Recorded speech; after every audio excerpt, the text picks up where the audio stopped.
ready? Play.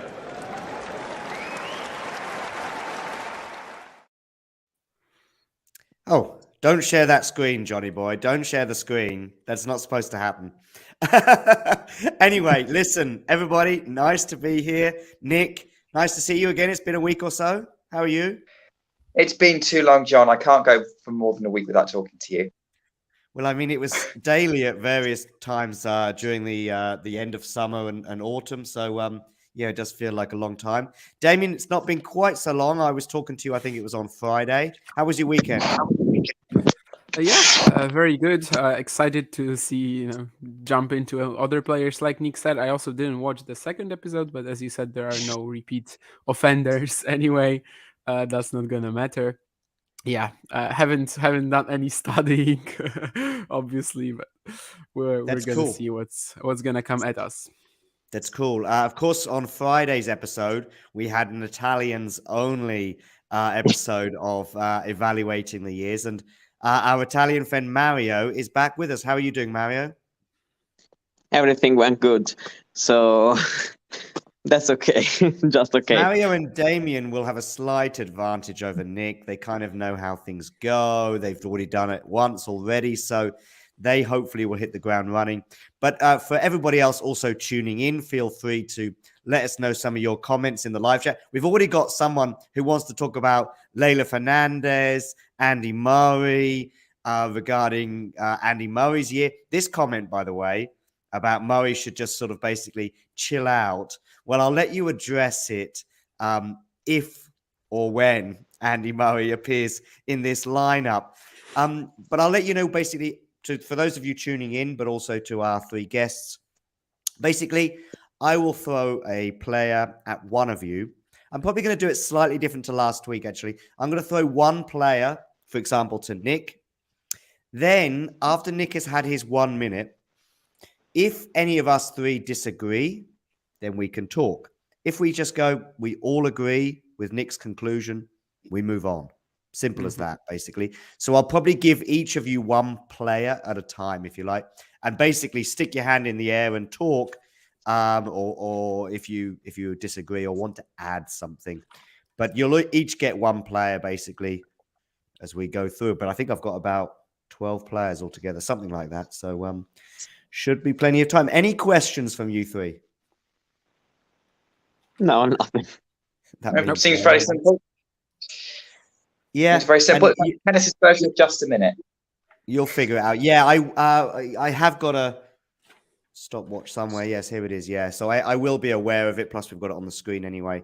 But you can go slightly over a minute. But I might say Nick, Mario, Damien, whoever. Time to move on. Okay, let's go with our first player, and let's have. Well, I guess Nick is the newbie. He may, or newbie to this game, not newbie to talking tennis. And Nick may have also seen a little clue anyway as to who this player is. Nevertheless, we're going to go for it. Here we go. Nick, give me a minute on whether you think it's been a good year or a bad year regarding expectations for Ons Jabeur. Good year. Easy. Straight out of the gate. 2 Grand Slam finals. First 1,000 title. Biggest of her career. Seemed to get over a lot of the mental hurdles that she set up for herself over the course of her career up to this point. I think there was a lot of hope for Ons Jabeur going into the year that she might get some good results, given her talent, given how much she'd improved in 2021. But she exceeded all expectations in 2022. I don't think anyone would have thought she got to 2 Grand Slam finals. Clearly world number 2. Wimbledon was a block the copybook, but even then, like, that final run was pretty impressive, and I think she was only undone by an amazing performance from Elena Rybakina. So for me, Ons Jabeur, good year. Don't think she has a lot to complain about, and it sets her up very well for 2023. So yes, that's my answer. I completely agree. Any disagreements? I'm gonna say it wasn't good. It was awesome.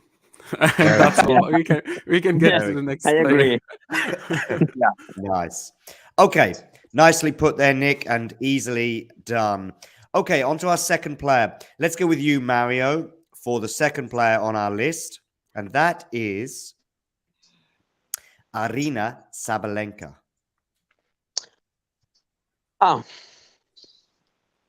it's quite difficult, this one. Well, I have to say that she saved her year in the end. From August, being in the final at the WTA finals, the US Open semifinal. Probably, I have to say that she struggled a lot, but probably this has been a challenging year for Aryna. So I'm quite okay with the way she fought and with the way she went through this particular season. So, well, not a memorable season for her, that's for sure. But I'm quite okay with her performance. Nice. Anything to add, either Damien or Nick? I think at this stage of her career, she sort of has to think like, I need to win a Grand Slam. So from that standpoint, you could say that it's slightly disappointing, but yeah, there's enough. There was just enough good stuff from her that you can't really call it bad. It was just pretty much the same as previously, and I'm assuming that for her it is slightly disappointing. Nick? Yeah, I was going to say much the same as Damien. The slightly disappointing bit is the bit I would agree with on the point I wasn't. I think for her year and her expectations of what we were thinking she could do, definitely underperformed. Was not as good as 2021. Didn't win a title. Didn't get quite as deep in big tournaments. Yes, she had a good few headline results, like reaching the US Open semi-finals, beating Iga Swiatek to reach the WTA finals final. Like Mario said, she saved her year from being a disaster. It was a decent year, but it wasn't quite a good year. Right. And I think expectations is also an important word. And if she's going to have a good year, if you like, at some stage in the next few years, it has to include a Grand Slam win, I think. And that's the standard she set for herself by, finishing top 5 2 years in a row. Okay, listen, time to move on to our next player, keeping up the pace. Let's go with you, therefore, Damien, to tell us your thoughts on good year or bad year, or perhaps elsewhere, for Andrei Rublev. This is probably similar to Sabalenka for me in some sense, in that maybe I don't think really, it wouldn't be such a natural step for Rublev to win a Grand Slam, of course, as for Sabalenka it sort of felt like for the past couple of years, but I can't really call it good. It was just more of the same again. Like, he has definitely solidified his position among the world's elite, but he also hasn't done anything to suggest that he would threaten to either win a Masters 1000 event, either a Grand Slam. So yeah, it's like bang in the middle between good and bad for me. Not just relative to his expectations, because obviously it's pretty amazing. Top 10 in the world, even the ATP finals, he was. With how he performed in the semifinals, maybe it actually leaves a bit of a sour taste. But anyway, yeah, I can't really call it either bad or good. Right, relative to his expectations, he just hasn't made much progress to me. Guys, anything to add? Yeah, if I have to say a positive thing about his season is that I saw like an improvement by him in big matches, in matches against top opponents. Like I'm thinking about, for example, the way he handled the ATP Finals group stage. Yeah, probably he has to do another step. But I saw a slight improvement. Nick? I wouldn't agree that he's improved, but he hasn't gone backwards. I don't think his headline results have been as good as last year. So if we're going by sort of comparing to previous years or maybe even to last year, it's a slight disappointment. But again, much like Damien said, like Sabalenka, he's not slid backwards, and he's done very well to stay in the top 10 and maintain that consistency that he's known for. So it's not that he hasn't quite taken that step forward. Maybe in his game plan, as Mari's suggesting, the way he's playing, maybe there's some improvements to that, but results wise, not that impressive. Cool. Thanks very much. And for those of you tuning in thinking I look like I've got a cough, it's because I do have a cough. Anyway, at that point, we will move on to our next player. And that player, let's go with you, Mario. And I'd like to hear your thoughts on good year, bad year, Mario, for Maria Sakkari. Oh, Grand Slam results have been disappointing. That's for sure, because in 2021, she reached 2 semifinals. Probably in 2021, she's been the most consistent player in big events. But even if he went through some ups and downs, she still reached the 1000 final, two times 1000 finals in Indian Wells and Guadalajara. Another big result at the WTA finals, still no titles. So in some way, she still did good things, but there's a but. And I want to see something more next year. Oh, there you go. I'm back. Okay. I just pressed the wrong button. Don't worry, Mario. I'm still here. Mario, I completely agree. Mario, I completely yeah. agree with you. To make this nice and boring, Damien, what do you think? Not much to add, really. Just for a player of her stature to have just one WTA title and be it Rabat's Clay 250 from 3 years ago is just wild. And yeah, as soon as she clears that obstacle, maybe we can call 2023 good when she wins a WTA 1000 event. But no, I mean that was just more of the same, pretty much again, and we can't really call it good.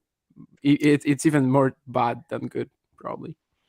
Okay, yes, I think I would echo all of those thoughts, and I guess a little bit like Sabalenka, she's now at the stage where she's got to at least make a Grand Slam final for us to really be talking about a good year. Okay, next one. This one's for you, Nick. Maybe the trickiest one so far. Maybe the trickiest one for a million different reasons. Nick there breathing nervously. Here we go. Nick, thoughts on Simona Halep? Hot potato. Ooh. Tricky one, Okay. right? Sorry, Nick. That is that is a tricky one. Okay. On the court only, good year. Because she came out the blocks firing. She won a title in the first week. She got to the Grand Slam semi-final, kind of as the sort of defending Wimbledon champion, and got undone by the eventual champion. It wasn't a bad performance. Getting a Masters 1000, I keep calling it Masters 1000, 1000 title is on the board again. Fantastic. Generally really consistent. Cracks top 10 again. All good results, given that she's kind of getting into the latter stages of her career. She's still very much a contender. So on the court, definitely a good year for Simona Halep in coming back from injury in the way that she has and getting these good results. So, yeah, I would say on the court, good year. If you take off the court, it just ruins everything. Of course. Anything to add from either of you two? I mean, just to say that. Mm-hmm. Yeah, go. Go ahead. Okay. Go ahead. No, so probably from regarding her level, her tennis level, probably she stated that only Iga Świątek is still better than her for what she did on the court. I remember that after Canada, after US Open, she was also 6, 7 in the ranking. Then she hasn't played, so she dropped to 10. But probably she would have finished also in the top 5. So from this point of view, very good year. Cool. Damien? I kind of agree with the part about her level, because I think whenever she was actually on the court, like the quality that she's shown was among the very best, definitely not number 10 in the world for me, but much higher.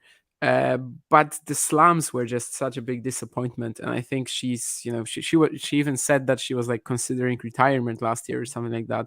I think at this stage, it's really all about the slams. When you're a 31-year-old former number 1 who has 3 Grand Slam titles, I mean, you have to think about the slams.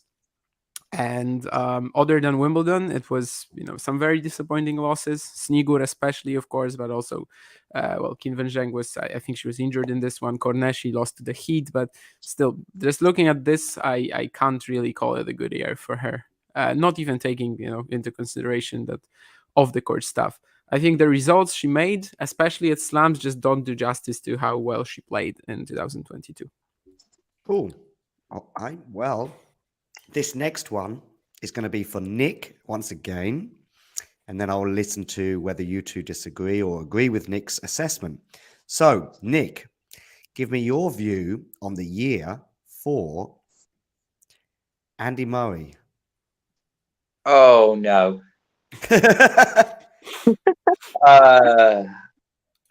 Okay.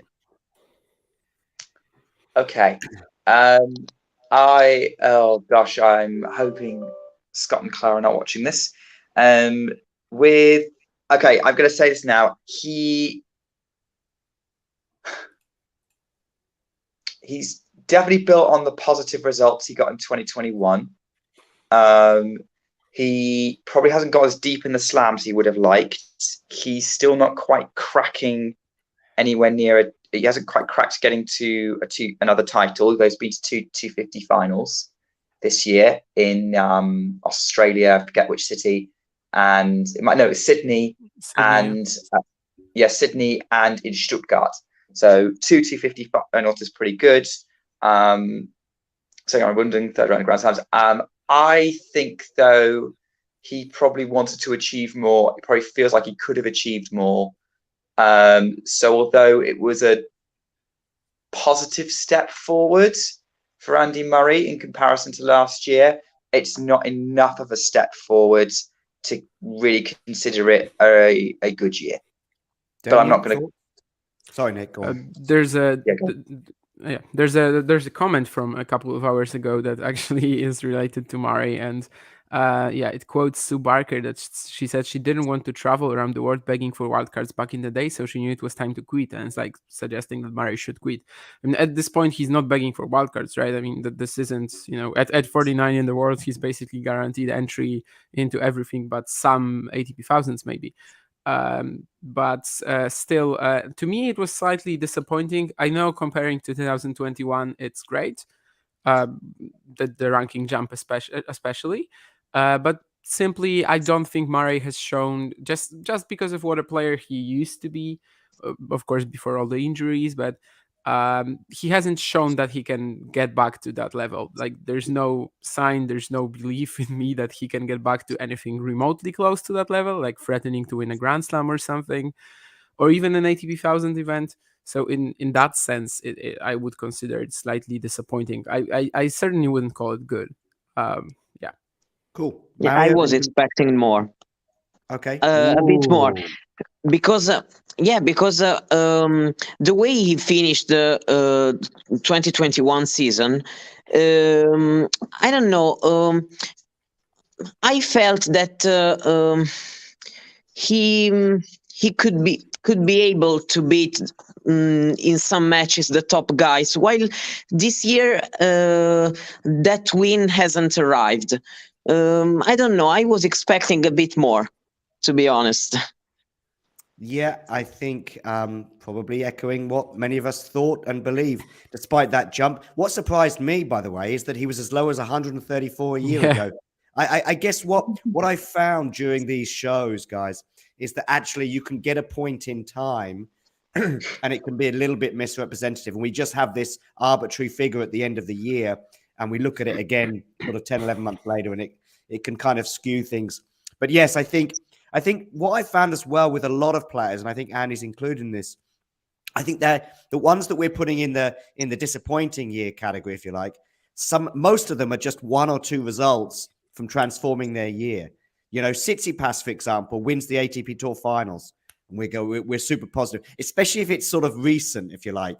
You know, I mean, I also think the same for someone like Sabalenka or Sakari if they'd won the end of year finals. We'd be all for them having had a great year, but one or two results don't go their way, and that's certainly been the case for Andy. I would say in Econ when he lost to Peter Korda recently, but Berrettini, of course, at the US Open too.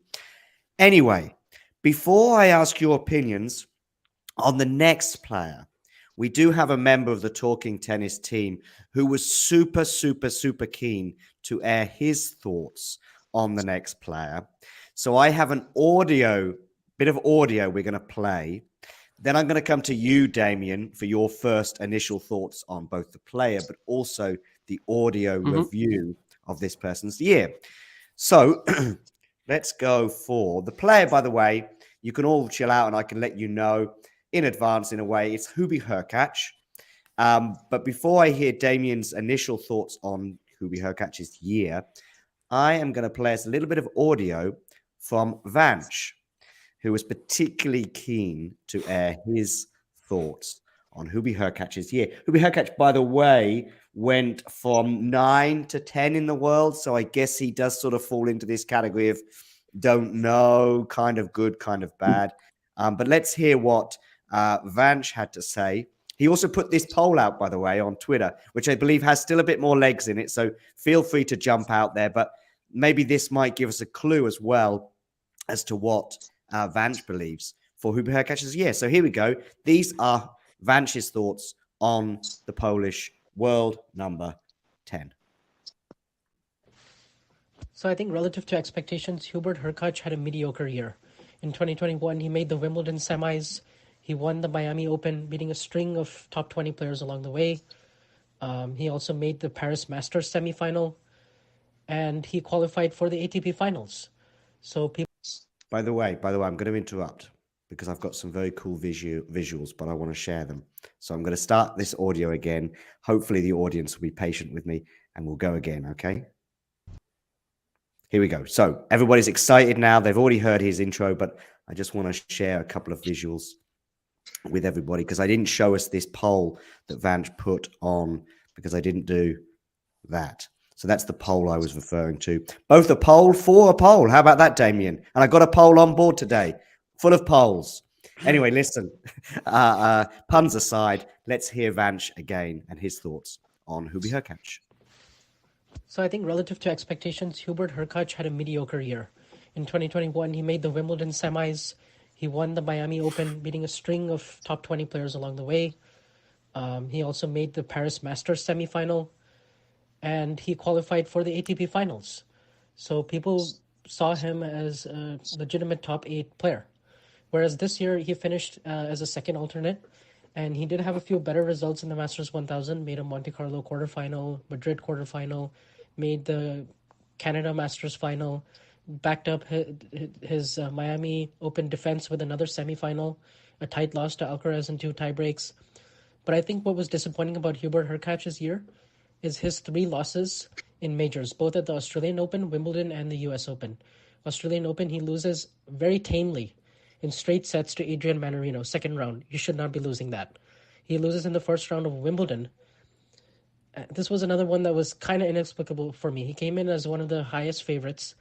And no, Davidovich-Fokina is a tough first round match. But he was up in the super tie break. He was twice up a break in the 5th set, and he didn't close that out. And people legitimately saw him as a threat to win Wimbledon. And don't forget, he had also won Halle coming in, having beaten Medvedev in the final. So And then to lose in the second round of the U.S. Open to Ilya Ivashka. Another one of those losses that, for a player of his caliber, I still can't believe that he hasn't made it past the second round of a hard court slam. And, he's going to be, 26 in upcoming February. So I think he needs to start doing better at the majors quickly. And so that's why I would still put it overall. The reason I say mediocre is his win percentage was a little higher than last year. He was at 61% last year. He's at 66% this year. So I put it as mediocre. By the way, what do you think about my visuals, Damien? Visuals are fantastic. I think the Vanch slightly exceeded 60 seconds. But, yes, he does. We're gonna, yeah, it's okay. It's okay. You only had one player. It's okay. Anyway, go on, Damien. Tell me your thoughts. Yeah, funnily enough, Vanch DM'd me last night about this poll and asked me about his opinion. And yeah, we basically got to the conclusion that we have the exact same things to say about Hubert Hurkacz 2022. I think on the ATP tour it was much better than 2021 in terms of his consistency. He was so many times going deep in events, which was very good to see. Even though he didn't get that ATP final spot, I enjoyed how well he played towards the end of the season to try to fight for it. A lot of good stuff happened there on the ATP tour, but the Grand Slams, and with the first round loss to Davidovich Fokina, and again the two hardcourt slams, which have never really been his forte yet. It's quite tough to say why, because he's been succeeding in pretty much virtually every conditions.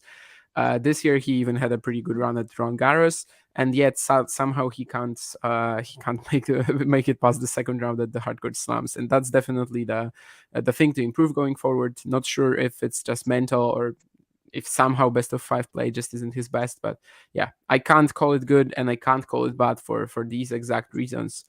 And it has to be mediocre. We are cheating because this game is supposed to be good or bad, and we're basically saying mediocre, average. And I know, although I don't know, maybe in the UK, and Nick, you can probably back or disagree with me, mediocre may also have a slight negative feeling to it. Nick, what are your thoughts? Here in Italy too. Okay, there you go. Go on, Nick. What do you think? Mediocre or Hurkacz? Hurkacz. Hurkacz. I can back you up on the mediocre point.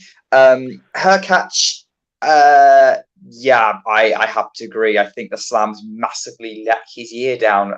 He's underperformed for where he was ranked. He should be much more of a contender, particularly at Wimbledon. But it was a shame because he did do well in Miami. He did do well in Canada. He actually excelled himself on clay in the Masters events. But tennis isn't all about the Masters events. The eyes are on the slams. If you want to be a contender, if you want to be legitimately one of the best players in the world, it's got to be the slams. So for me, I'm going to say it. I think it's erring on the bad side for me. Mario, anything to add?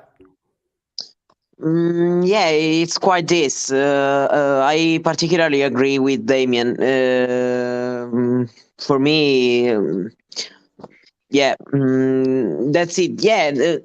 He's one of the players that probably 1 or 2 results could have made the difference. I'm thinking about the final in Canada against Carreño Busta. Probably he went as the slight favorite in that match. Even if in a big final, so we can say it. Not good, not bad. Probably according to expectations.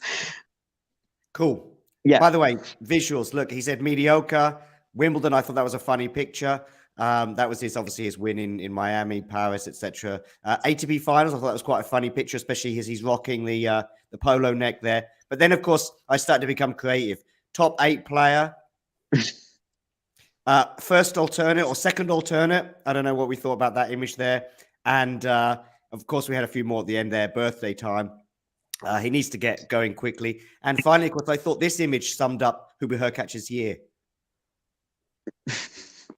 Anyway, at the slums, non-Roland Garros slums. That took me, by the way, about half an hour, and the problem was I started doing it, and I was like, oh, hang on a second, I need to share the screen.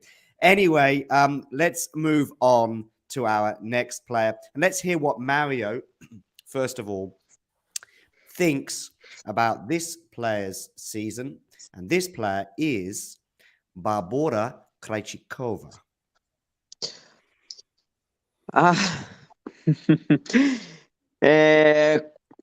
Quite difficult, even from a physical point of view.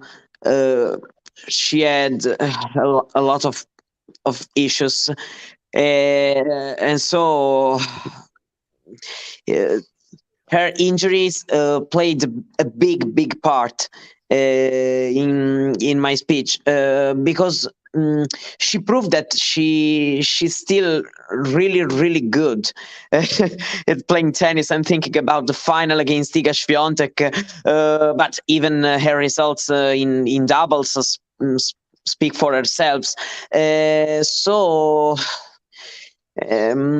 I don't want to say bad, because injuries played a very big part in her season. So I would say difficult, more than bad. Difficult, I prefer this word. Damien, do you want to add something? Not really. I mean, yeah, just depends how we look at the injury. Because if we say that, okay, she had her 8 months of the year just completely screwed up, and then she still does Tallinn and Ostrava back to back, then I'm actually even willing to say good, because she's shown that when she's healthy, when she's in form, when she's in good match rhythm, she's gonna be like a regular top level player, not just a random top 2021 one hit wonder. So yeah, all depends on how we perceive the injury, whether this comes into consideration as a sort of just another obstacle for her that that makes her season bad, because probably it does, but if we can also treat it differently, to sort of say that she's shown that even in such a challenging year, she's able to get herself to play like a top 3, top 5 player again. Yeah. What do you think, Nick? I'm willing to let the injury define the year and call it a bad year. She's had great positive moments. As Mario listed, title in Tallinn, and then Ostrava beating Swiatek. I would also include her run to the final in Sydney, when she beat Kontaveit in the semi-finals in an epic tiebreak, and then narrowly lost to Badosa in the final. And so there's reasons to still be positive about her year, that she's shown that she is one of the best players on the WTA tour right now, legitimately. But the injury just colors the entire rest of the year, and so that makes it bad. But it's positive in that it was kind of out of her control. Yep. For me, in a way, again, sort of one result, and also coming in the second half of the year, kind of sort of saves things somewhat, which is obviously the win in Ostrava, beating Iga, and really at a time when no one was beating Iga. It was sort of, Iga had 2 spells this year. Obviously, we all remember the first spell, particularly through the Sunshine Double, but also then around the US Open period, if you like, where she did sort of almost seem invincible. And Krejcikova kind of broke that spell. And in a way, I think, like I say, if that result had come in January alongside the Sydney result, or had come in February or something, then it probably would be a different feeling about her year. But because it happened quite recent, and we're all for recency bias here on Talking Tennis, therefore I'm going with maybe an okay year. Okay, listen, next player. Let's start with Nick on this one. I want to hear your thoughts on the year for Cam Norrie. Okay, you're sending me the Brits, John. You're just giving me all the Brits. I am, and I'm setting the poll. I sent the poll to Vanch first, but then I got Damien's thoughts. But I'll get everyone's thoughts on Cam Norrie, no doubt. Go on, Nick. Okay, Cameron Norrie. I'm gonna go with good, because he's still winning ATP titles. He got to Wimbledon semi-final. I think he definitely showed the same kind of form that gave him the Indian Wells title last year, which he kind of was very fortunate in. He was definitely the best player across that couple of weeks, but the draw kind of fell in his favour a little bit, and don't get me wrong, he capitalised. Similar thing at Wimbledon, capitalised on his draw, got deep, won some titles. Yes, when you put him against the best players in the world, he kind of falls short a bit. But we always thought that. So I think he maximised his year of what he could get out of it. And I would say, I don't think you could say, I can't think of any results off the top of my head that I would call disappointing for Cameron Norrie this year. So good year. Damien? Nothing to add, really. I mean, yeah, he just keeps maximizing his talent, his potential. It's a different case than when we're talking about Sabalenka or Rublev, because we know they have the game to do more. They're just unable to do it, probably for mental reasons or just I don't know, some other issues just stopping them along the way. And with Norrie, this is what we think is his maximum. So if he keeps doing it, I'm gonna call it good every single time, because it wasn't really weaker than 2021, even though he got Indian Wells. But I fully agree with Nick that he was, it was one of the weakest Masters 1000 paths in recent history, definitely. So yeah, I don't think it was weaker than 2021, at least not much weaker. Mario, what are your thoughts? For me, I can say also better. Even looking at the ranking, he was 12 and now he's 14, but his ranking is more solid now, because last year maybe we could have thought like, okay, he's 12, but without the 1,000 points from Indian Wells, but now he's still in the top 15. He did quite well even on clay. I remember an epic match against Alcaraz in Madrid, and yeah, he had very, very good results in my opinion. So yeah, I agree. It was a good year. Cool. One thing that has to be added to what Mario said about the rankings: if he got the points for Wimbledon semis, he would have been in the top 10, I believe. Yeah, because neither Carreño Busta, Zverev, Rune, Hurkacz, he would have been in the top 10 if Wimbledon semi points were added. So it's actually I guess a valid point that 2022 was a better year even in 2021. And yeah, as Mario said, it's just not built around that Indian Wells title. It's not built around one event. Cool. Nick, did you want to add something to that, or? I was going to make the exact same point Damien did. Oh, there you go. Great minds think alike. All right, listen, let's go with Mario on this next player. And the next player on our list is Diego Schwartzman. Okay. It's been quite a bad year in my opinion, even because I think that he started quite well, doing a good job, like on clay in February, when during the South American swing. Then he lost himself. He dropped out from the top 20 for the first time since 2019. And that's a huge point, in my opinion, to say that it's been quite a bad year according to expectations. So nothing more to add. I think that for me it's quite easy to say that unfortunately it's been quite a bad year. Damien, do you want to add something? Yeah, I'd agree with the fact that the first half was pretty much what we expect from Diego Schwartzman, and then he was just so awful in the second half that maybe it's also like one of these cases where we just look at what came recently. But I think that's how everyone looks at their season. When players finish the season, they're also more influenced by what happened at the beginning, at the end, than what happened at the beginning. I saw a pretty interesting stat today that I didn't expect, that Diego Schwartzman was the player with the most return points won throughout the year, which was quite surprising to me because, well, it seemed like such a trash, awful year for him. But yeah, that's exactly what John was talking about earlier, that the second half is just so fresh in my mind that I did not remember he was actually, for the first 4 or 5 months, he was actually the Diego Schwartzman that we know and love. So yeah, has to be called disappointing, but the first half definitely wasn't. Cool. Anything else to add, Nick? No, I completely agree with everything else you said. I think Diego Schwartzman hasn't really given us a memorable result since that Monte Carlo match against Stefanos Tsitsipas. Yeah, and even that was a loss. So, Yeah. you know, Yeah. Crazy match.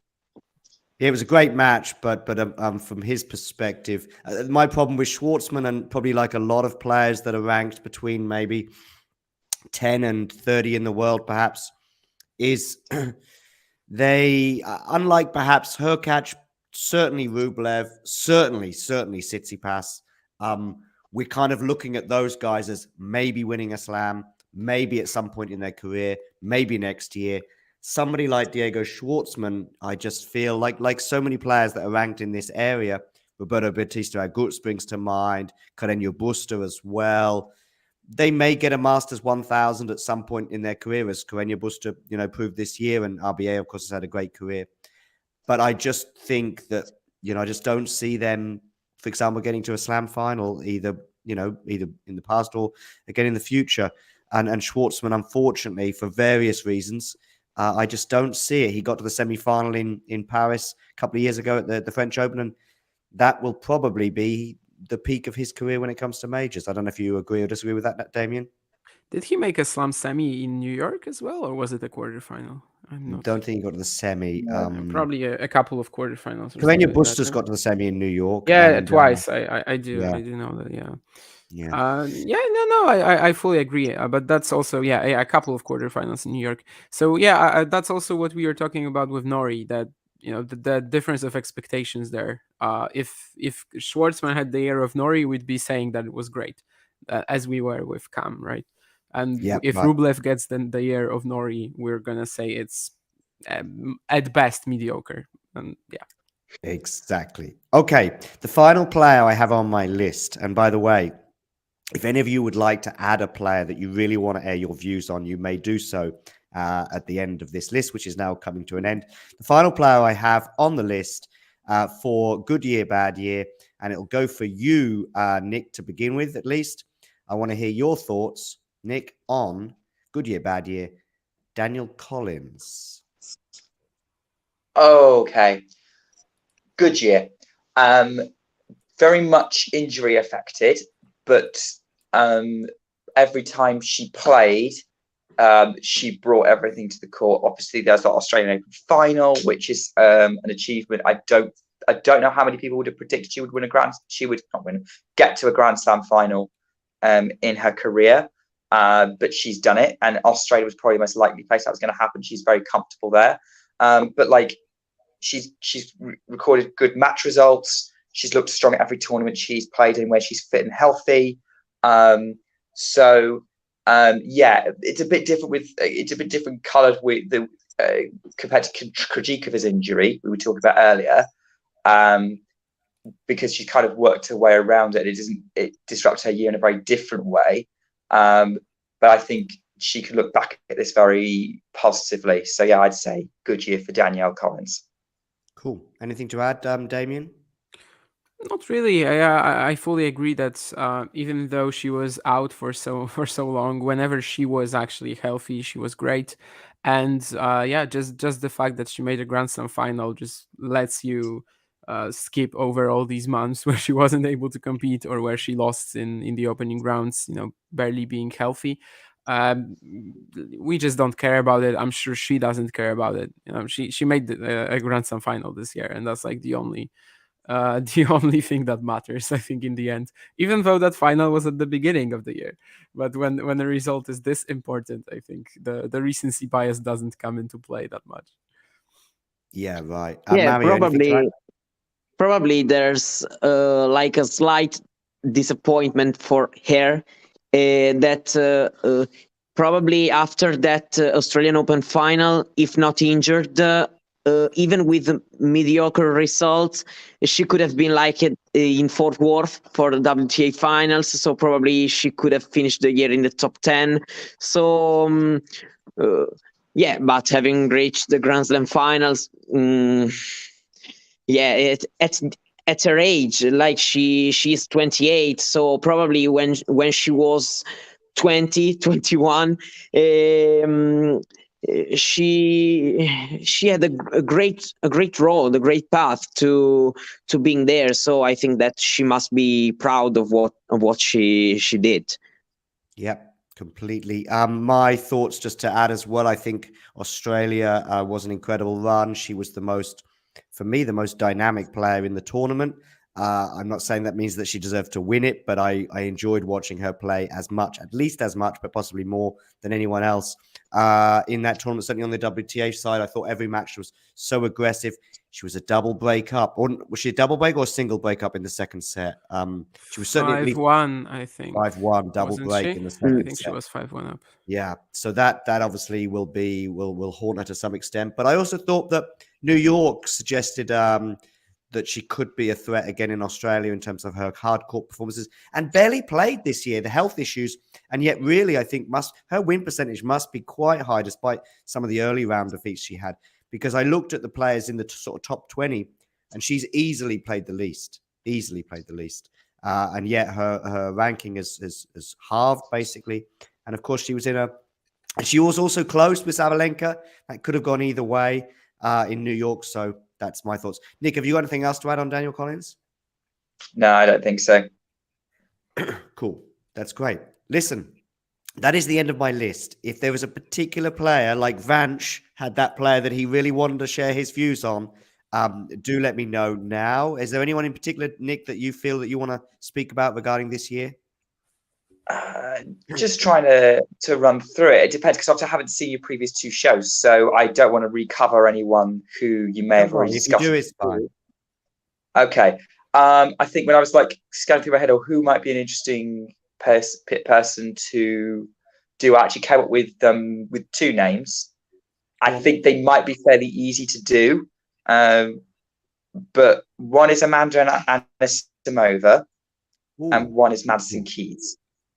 Good, and we've done neither of them on any of our shows. So tell me your thoughts on Madison Keys. So Madison Keys has had, let's face it, a disappointing definitely last season. I think maybe the season before as well. Slightly disappointing, given that a lot of people think she's got talent to win a slam. I think she's a bit like an Andre Rublev, big game, a lot of potentially high ceiling, but hasn't really shown it. And when she's been in positions to show it, she's got a bit nervous. But this year she got to Australian Open semi-final. She's won titles. She's been in the mix at quite a few tournaments. So to getting herself back in the mix would be a good year for me. Cool. Anything to add, Mario? For me, I would like to make a honorable mention to Roberto Bautista Agut, because he's a player I admire a lot for how he works and fights on the court, even at this stage of his career. He's still a dangerous threat for like every top player in the early stages of tournament. I remember, for example, he stopped Felix in Astana. He still won 2 titles on 2 different surfaces this year, on clay and on hard in Doha. So yeah, he's a player I admire a lot. Cool. Okay. Damien, we'll come back to Nick in a minute on Anisimova as well. But before we do that, Damien, is there anyone that you would think deserves a mention that we haven't mentioned so far?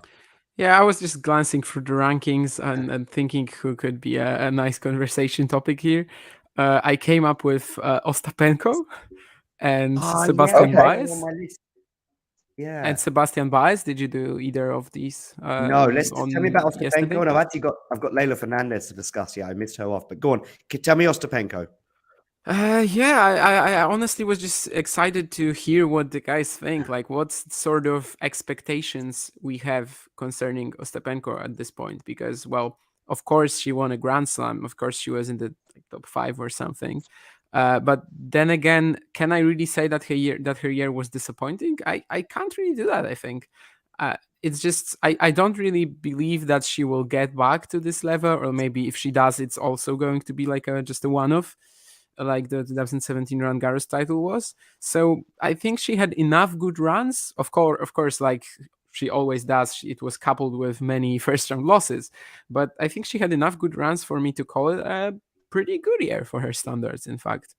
Like at least mediocre.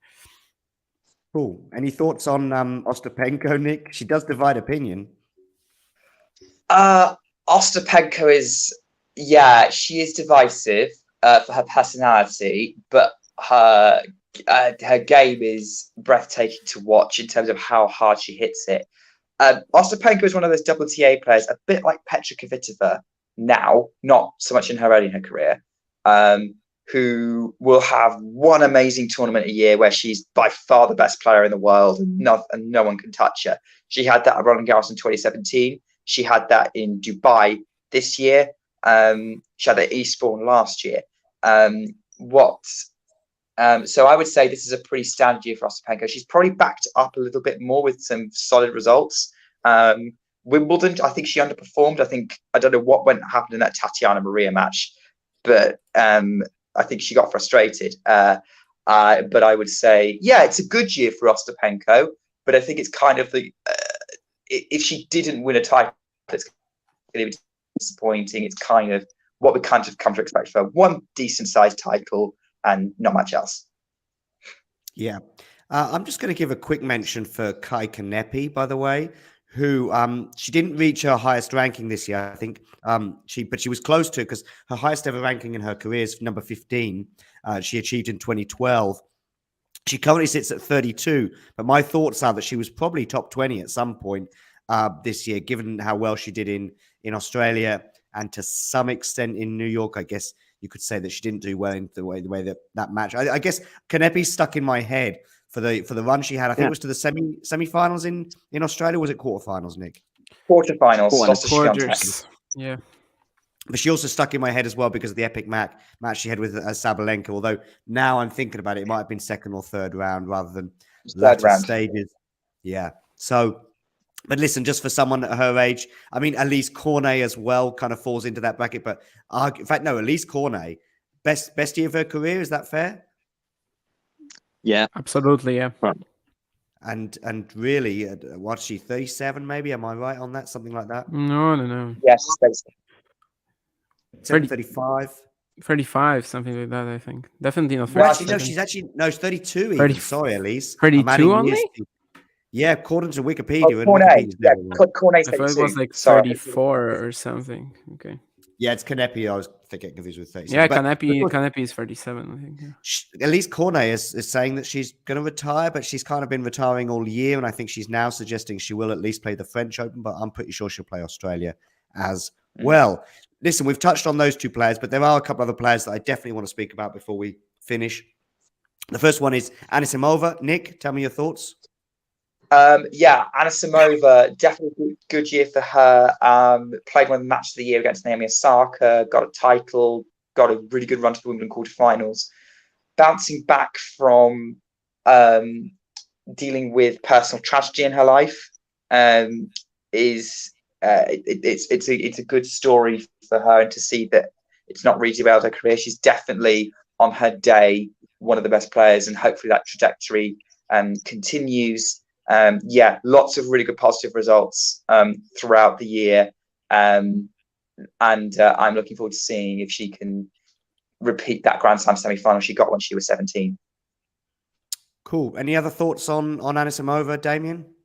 Yeah, while we know she can do better, of course she can, because of what Nick mentioned, like the past couple of years being very challenging for her. I still have to consider it good. And yeah, there were moments when she looked like a top 10 player, when she looked like like someone who could win a Grand Slam, like someone who could challenge the Świątek or any other best player. So yeah, has to be good, and hopefully she will do even better in 2023. Mario, do you have anything on Anisimova? Well, I agree. It's been a very good year. In fact, she's very high in all the stats. Even like the percentage of winning percentage, Probably the injury in the last part of the season prevented her to finish it in the top 20. Probably she could have done it. So it's been very good for me as a year from her. I don't know if I can, but I would also mention a good season from Bencic. Okay. Yeah. Go on, Mario. Elaborate a little bit on that. Yeah, because she her ranking went up a bit this season. She's now close to the top 10.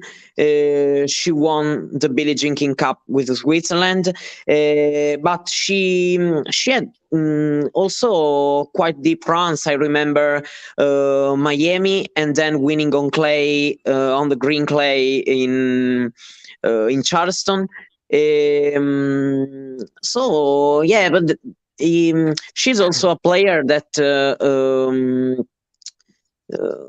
who can play very good. I think that this is a good season, but probably she can do even better next year. Because I think that she has a very good anticipation, and she can do the difference even more in this game.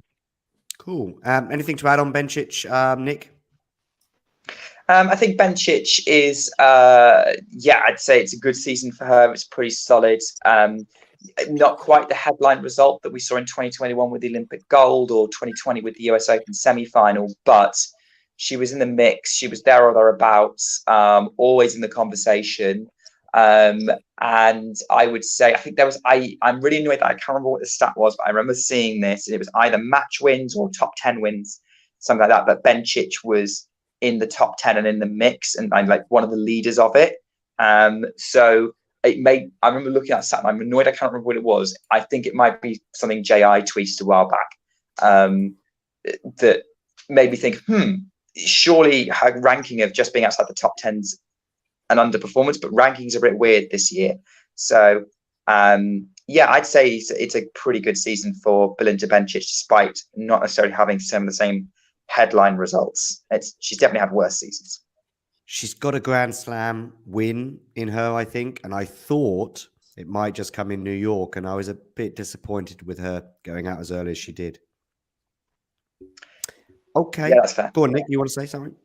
Okay, that's fair. I thought the same, that she'd be a contender in New York. Yeah.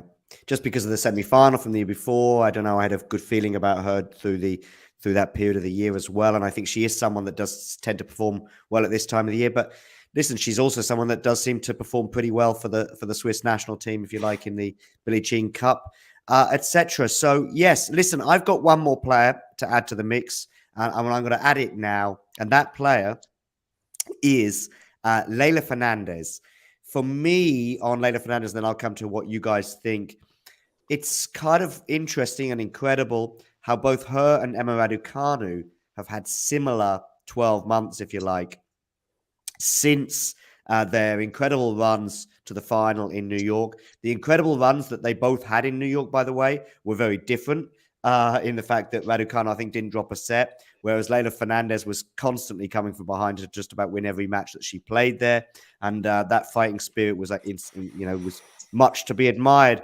But every time we go into a slam, if you like, this year, she's particularly on the hard courts anyway, the one in Australia and in New York, it was kind of like, yeah, she could do, and then she goes out and it's like, okay, well, second season syndrome, if you like. But she has gone under the radar a little bit for me compared to Raducanu. Maybe that's because I'm British and I'm reading more British media than American media, for example, or North American media. But also perhaps her crash hasn't been quite so dramatic, I guess, because Raducanu, I think, is now ranked 75. As we can see there on the screen, Leylah is still 40. Leylah, of course, as well, had an injury or two this year. She missed Wimbledon. So maybe, that she could point to as well. Nick, what are your thoughts on Leylah's here? I was hoping we'd talk about Leylah. Leylah's one of my favorite players on the WTA tour right now, up there with Iga Świątek. I agree with you. Her year has not been. Her sort of her second season syndrome, as you call it, has not been that bad. She's still top 40. She still won a title in Monterey. She got to that French Open quarterfinal, and that's why she sustained the injury. But she played really good tennis there. There were flashes of brilliance throughout the year.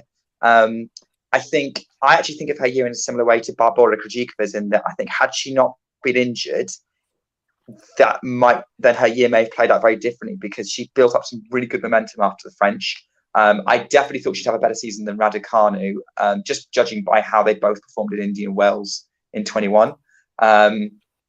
So for me, it's not a good year. I would say overall bad year for Fernandez, mainly because of the injury. But there were flashes of brilliance in the mix as well to give her some confidence going into next year, a bit like with Krejcikova. Cool. Anything else to add, either of you two, Damien or Mario? Yeah, I think it's better than it sounds generally. As we said, I mean, injuries were definitely played a part. I think the only way I could give like 100% negative answer for this is if I expected that after the 2021 US Open final, she's just going to keep making Grand Slam finals. And I don't think that's really going to happen, at least not with how her game looks right now. It needs some serious revamping to actually get to that level. And I consider it a bit of a flash in the pan. But just from that standpoint, I think she showed enough good stuff to make me like it's still bad. It's definitely not good, of course, but it was it was okay-ish. And I wouldn't say she has to feel like super disappointed with the way her year went, although obviously I'm sure that she would have liked to play it out on the court and not spend some time off of it and actually struggle because of physical problems as well. Cool. Mario, anything to add? Yeah, I agree. It's been quite bad, but with some good signs, like the title won in Monterey and the Roland Garros quarterfinals. So, quite a bad year, but still good to be bad.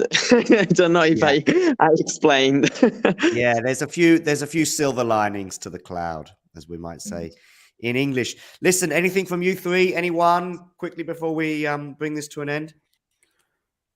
Jeffro isn't here, but how about Sebastian Baez? How do we treat this sort of a year where the guy is like, I just counted it, like 32 and 35, I think, for the year, and yet he's actually made a top 40 ranking. No, he lost that final, right? Both He won a title. He lost to Martinez and he lost to Cerundolo, and he won against Tiafoe in Estoril. Okay, yes. So yeah, got a title and Well, made another 2 finals, and yet he's on a negative win-loss record for the year. Yet he ends the season on like 15 losses in a row, despite beating Lorenzo Sonego in Naples. So yeah, what do you guys think about this? Because I honestly I don't know what to say. Nick, go on. Good year. I think, okay, lost more matches, but hey, how do you get that? How do you get to the top 40 with a negative win-loss record? I think that's something to be admired rather than massively detract. I think he's shown himself to be a player who can be thorn in the side of the top players going forward. Like he had a really, really good match with Carlos Alcaraz in the US Open before kind of physicality challenged him and got in the way. There was that title. So yeah, I think Baez is someone. Oh, he nearly beat Zverev at Roland Garros. He went 2 sets to 1 up. So lots of positive moments and any negatives. He's still pretty young. He's 21. He's making his way up the rankings. So there's going to be plenty of dips in the process. So yeah, I'd say overall good. Cool. Yeah, I think too. It's been for me a good season, and I think that these losses are still part of the process. So I think that he can look back with a smile this season, making three finals. Last year he was playing mainly challenger tournaments, so making three finals in the ATP Tour, winning one title, for me it's enough to consider his year as a good season. Yeah, I'd agree with you. The three finals definitely just make it. All the losses in the latter half of the year. I think at some point he can be a decent hardcourt player. He hasn't developed there as quickly as I thought he would.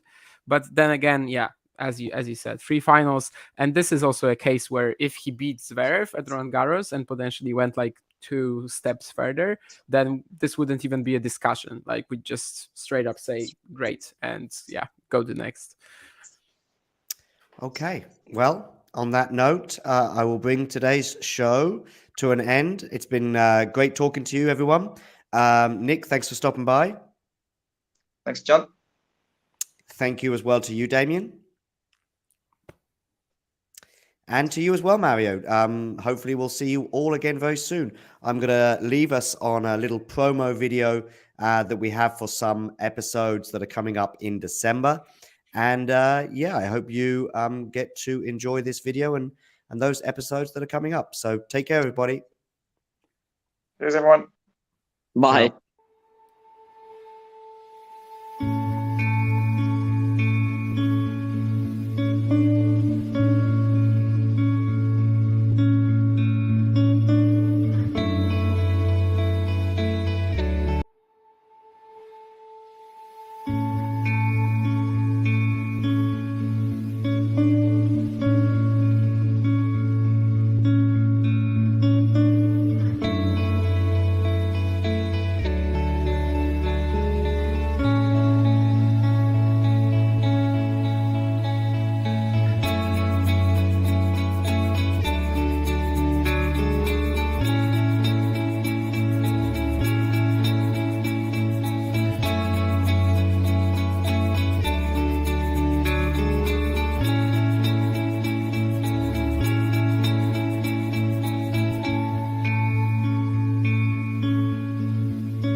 If you enjoyed this video, make sure you hit that like button. Don't forget to subscribe and click that notification bell so you don't miss out on all things tennis. If you enjoyed this video, make sure you hit that like button.